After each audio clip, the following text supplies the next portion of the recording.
Brother, you just have to go and say that I need the novel Aab Hayat. That's it. Which Hayat? Roman Shah asked teasingly, making fun of his younger sister. Brother, why are you teasing me? Aab Hayat is the sequel to Piri Kamil. Meher replied, slightly annoyed. Meher was 8 years younger than Roman Shah, and being his only sister, she was extremely pampered by him. After their father's death, Roman had raised her with immense love and care, making sure she never felt the absence of their father. Meher was a very innocent and shy girl. On top of that, Roman's possessiveness towards her kept her away from social interactions. It wasn't that she was restricted, she simply didn't enjoy going out much. Roman himself disliked girls wandering, unnecessarily in markets or dressing up, excessively to go outside. Meher loved her brother deeply and understood his nature very well. Whenever she needed something, she would ask her mother to arrange it. Thankfully, they had no shortage of money. Their house was full of comfort, servants, and facilities. Roman never let his mother or sister lack anything. But he had certain rules, boundaries that both his mother and sister respected without question.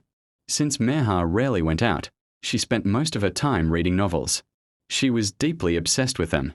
Reading novels was her favorite activity, and she had built quite a collection. Every new novel that came out had to be added to her collection. She preserved her books carefully because, according to her, if the novels went away, it felt like their characters left her too. But if they stayed with her, she felt those characters were still around her. Often, her mother would scold her, "One day, you'll go mad reading all these novels. There are other things in the house too. Try paying attention to them." But Meher was her brother's favorite, so she would insist and get her novels through him. However, when it came to house chores, Roman had no say. There, only her mother ruled. According to her, girls must learn household responsibilities. So Meher was often seen learning housework under her mother's supervision, like a helpless culprit trying to avoid punishment. Her mother usually went shopping herself with the driver, but she refused to buy novels, saying, "Don't make me do such useless things. Ask your brother for these hobbies." That's why today, Meher had called Roman at least 20 times since morning, reminding him to bring her the novel, "I'm coming, I'm coming. I've reached the mall already, just stop nagging." Meher, Merib, said while rushing inside the mall with her phone pressed to her ear. "Ouch. Are you blind or what? Can't you see?" She snapped angrily, as her phone fell from her hand.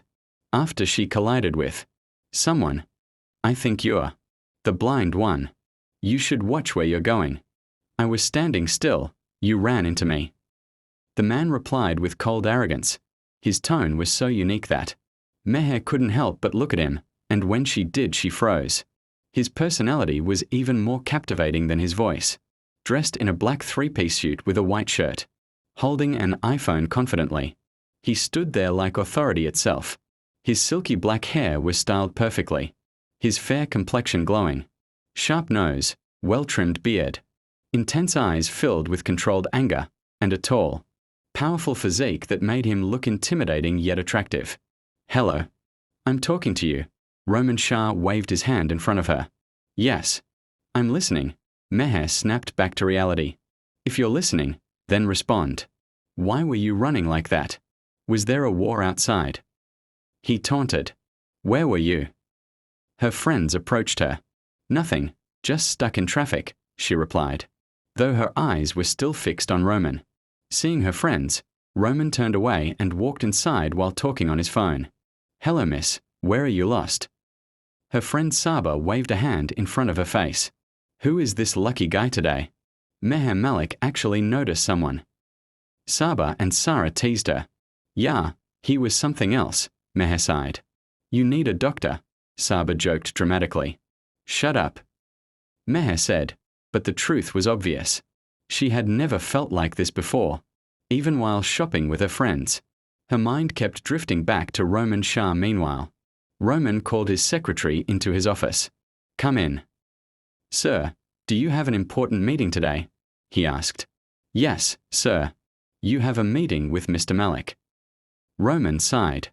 He had promised his mother he would come home early for dinner tonight.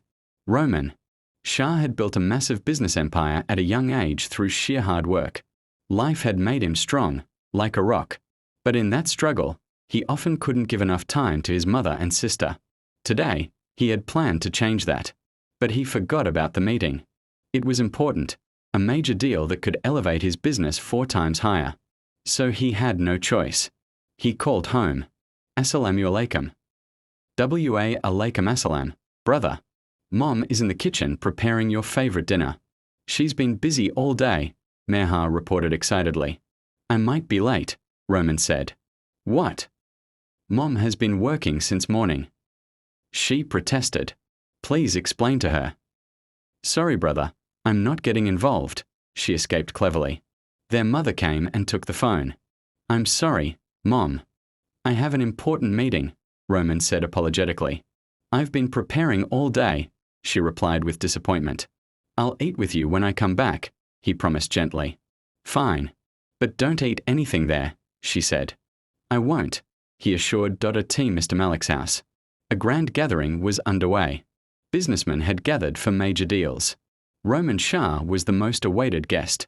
As soon as he arrived, Mr. Malik warmly welcomed him. The garden was beautifully arranged for the event. But Roman wasn't interested in food. I'll eat at home, he said politely.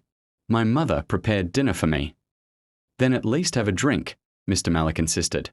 I don't drink, Roman replied calmly. Really? He was surprised. My mother taught me. Alcohol is forbidden, Roman smiled. Very good upbringing, Mr. Malik admired. Then at least take a cold drink. Roman agreed. But suddenly, a waiter stumbled, and the drink spilled all over Roman's clothes. The poor waiter panicked and started apologizing. Mr. Malik scolded him, but Roman stopped him. It's okay. It was an accident. You can change in my room, Mr. Malik offered. No, it's fine. I'll go home and change, Roman replied.